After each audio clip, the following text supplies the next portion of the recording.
Hey, hi, and hello, everyone. Anthony Fantano here, internet's busiest music nerd. I hope you are doing well. Look, what we're going to do right now, and I'm sorry for the bit of a rough look here, this over here, that over there. It just looks like I'm looking at a Word document. What's going on here? We have a Discord community attached to our Patreon page.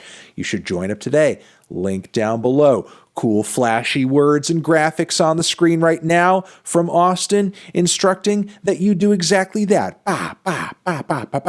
Every year, the Discord community comes through with a list of their favorite albums of the year, and I take a second to react to that. Now, I know it's 2023. It's been 2023 for a minute.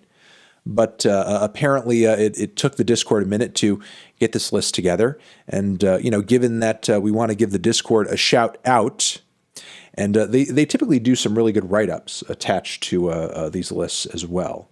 Shout out to them for doing that too and being consistent with that. I thought still, even if we are in the month of February, it would be worth it to go over and see what the TND community over there is really vibing with in terms of what dropped over the last year. So without any further ado, let's do exactly that. Starting with 25, we have Daniel Rawson, You Belong. There. Good pick. Good singer-songwriter record, good progressive folk record. Daniel Rawson's long-awaited solo debut was so worth the wait. I agree. Not a moment is really wasted on many of the songs of this record, and just the attention to detail is astounding and just makes me look forward to Daniel releasing more solo stuff in the future. All right, moving up to 24, we have The Smile, a light for attracting attention. Yeah, the Smile record was a favorite for many last year. It's not really surprising to hear the Radiohead side project included here. There were a lot of good songs. I mean, quality-wise and vibe-wise, the record was a little choppy, a little all over the place, but maybe things will kind of solidify at some point in the future, because it seems like the project is going to be continued. Plus, as the blurb here notes, it's like 66% Radiohead, so it doesn't really feel that off from Radiohead in general anyway. But yeah, as noted here, the upped punk vibes, how random it feels, how groovy a lot of the tracks are, how the rhythms really take precedent, is enough to, I guess, make it feel like its own project. Even the moments on the LP that feel like something that could have been on a Radiohead album aren't necessarily to its detriment. Okay, moving on to number 23, that ended up being Rosalia, Motomami. Nice. And the blurb for this one is fat. This is a fat, detailed one. Jeez. As it says here, switching over to a more reggaeton-driven style was pretty significant for her, and for her to do it in such an experimental, wild, and out there way is certainly, worth commending. Moving on to 22, the new Wise Blood album. Another record I just was not crazy about. Yeah, there were highlights on there, but I just feel like it did not hold a candle to Titanic Rising, frankly, and I just had a hard time really kind of seeing how it was being like rated or enjoyed on that level in any way whatsoever, honestly, in any way whatsoever. Wise Blood, more like wise beyond her years. No, I'm not a religious boy, but this track feels like I'm being welcomed into God's bosom. Wow, that's quite the description. I don't think I've ever described a song as feeling like being welcomed into a bosom. You know what?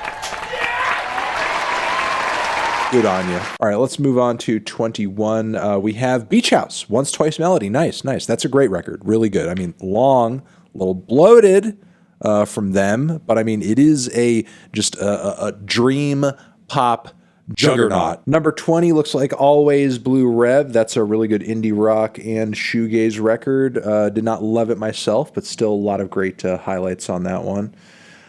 We have number 19, Death's Dynamic Shroud, Dark Life. Nice. That's a great one. And it looks like this blurb here is really diving deep into it, talking about what makes this record different than any other in the group's discography, talking about the expansiveness of it. The music expands outwards, subsuming whole galaxies in the mix, carrying you with it until you look around and see the scope of the universe. Damn. I didn't even go that hard explaining it and describing it, and I wouldn't disagree. I think that's on point. All right, what's at number 18? FKA Twigs, Capri Songs. Capri Songs, Capra Songs. I keep saying it wrong. Capra Songs, Capra Songs, Capra Songs. Yeah, I mean, this mixtape was just really fun, really eclectic and quirky and sugary and just a good time all around. Good point about the levity on this record, truly and honestly. More than most Twigs projects, this mixtape sounds like it's really trying to have fun. I do think this is Twigs' most fun project, even if it isn't necessarily her best project. It's her most fun and freewheeling and thrill-seeking project to date, and it's cool to see that mentioned and brought into context in this blurb. Number 17, we have The Weeknd, Dawn FM. That's a good one. That is a solid one. 16, Black Thought and Danger Mouse, Cheat Codes. Another good one. To summarize Cheat Codes in some way, it's an endlessly head-bobbing and interestingly detailed and produced contemporary hip-hop record that's here for die-hard hip-hop fans and keeps the name of the genre in the high pedestal that it deserves. I would say that's pretty damn accurate. All right, what do we have? 15, Jockstrap, I Love You, Jennifer B. Nice. Really creative left field pop record, if you could call it that, that made it onto my list this year. And it is said right here in the first line, Jockstrap has always been a tough group to pin down. Yes, and even with them kind of honing in a little bit on things with this new LP. We have number 14, what would that be? Natalia Lafourcade, yes, my album of the year. Incredibly introspective, also warm, agree. I think on this album, she made an effort to sing about some thoughts and feelings that are less, isn't there? Yes, her own mortality, her existence in the world as well. You know, this record isn't just like a show of like, hey, we're going to do like a bit of an a la carte of all these different Mexican vibes and flavors. Enjoy. This record felt more personal to her, and the fact that she's been kind of like honing her skills with all of this Latin instrumentation, organic and jazzy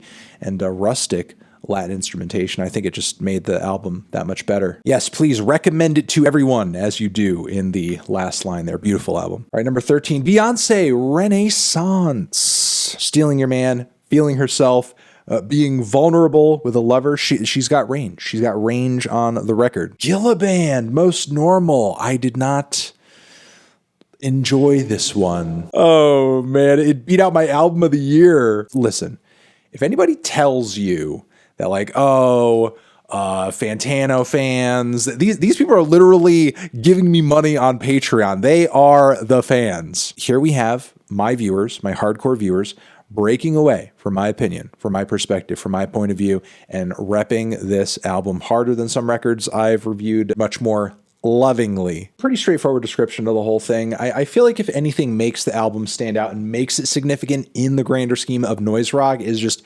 how damn heavy and noisy it is. It's just on another level. Is that enough to kind of carry it, given what I think is like, kind of some lacking inner workings with writing and performance and so on and so forth?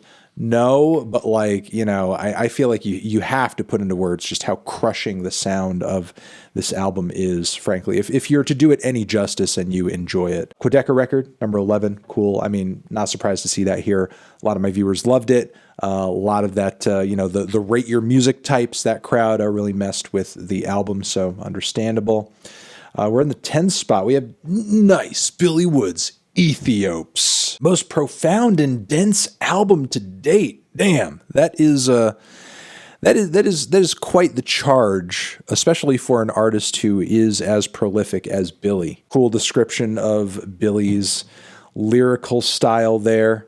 These extensive concepts alongside great production and performances make for one of the most detailed and immaculate hip-hop records to come out in the modern era. Good. This album deserves all the praise in the world. All right, we have a 9, Soul Glow. Nice. This was in my top 10 too. One of the best, most fiery and feisty hardcore albums I have heard in a long time. That is for sure. These guys are truly a force to be reckoned with like no other. Yeah, I don't disagree. Let's go to number 8, Chat Pile, God's Country. Cool. This one was on my list. Didn't make it in my top 10, but I'm glad that you guys are messing with this one. It's heavy, it's unforgiving, making some great points in the lyrics as well, and the vocals are just like mind-blowing and harrowing on many tracks as well. Introspective sensibility that reminds me more of Tool and Nirvana and Steve Albini than anything within the sphere of the actual style they're orbiting. That's true. Maybe the Tool comparison I don't entirely agree with, but for a lot of bands that are this heavy,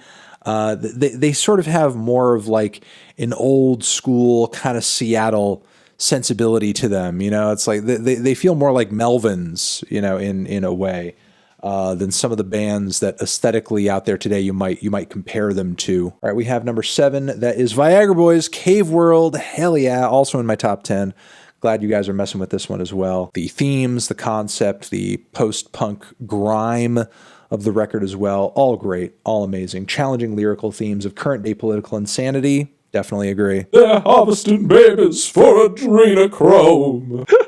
All right, what do we have at number 6? That would be Denzel Curry, Melt My Eyes, See Your Future. Wow, nice. Would not have ranked it this high, but it's cool that you guys are messing with it.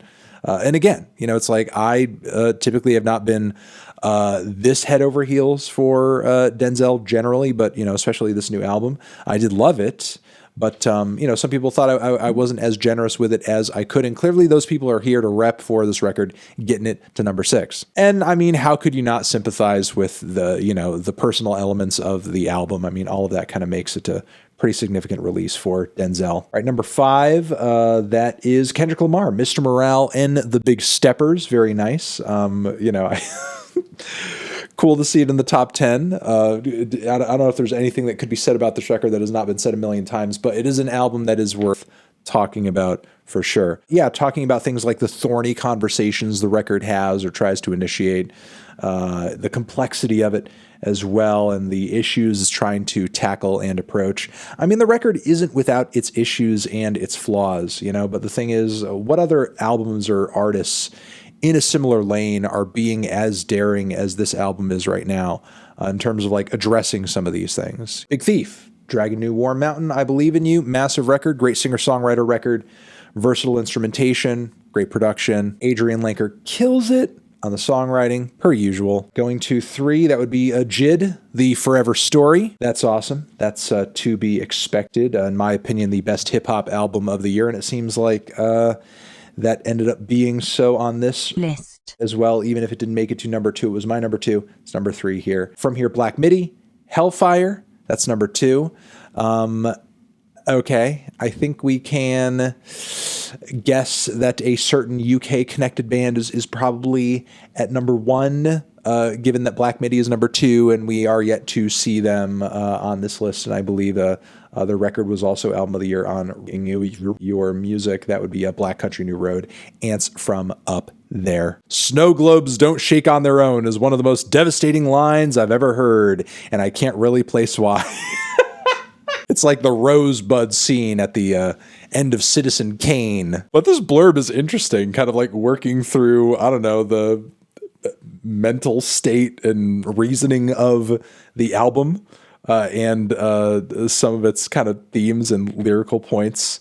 You know, which, I mean, Isaac is such a unique writer and vocalist and narrator. It's going to be interesting sort of seeing the band move on from here. Maybe we're going a little too far with this. Maybe Isaac just thought snow globes were cool. Either way, there's clearly a lot of passion here for this album to get such a hefty blurb and to also get the number 1 spot from the Discord community. Again, shout out to those hims, hers, theys, and thems. Thank you to the Mod TM for organizing this list. Join our Patreon community today if you would like to, I guess, partake in the creation of such a list at some point in the future.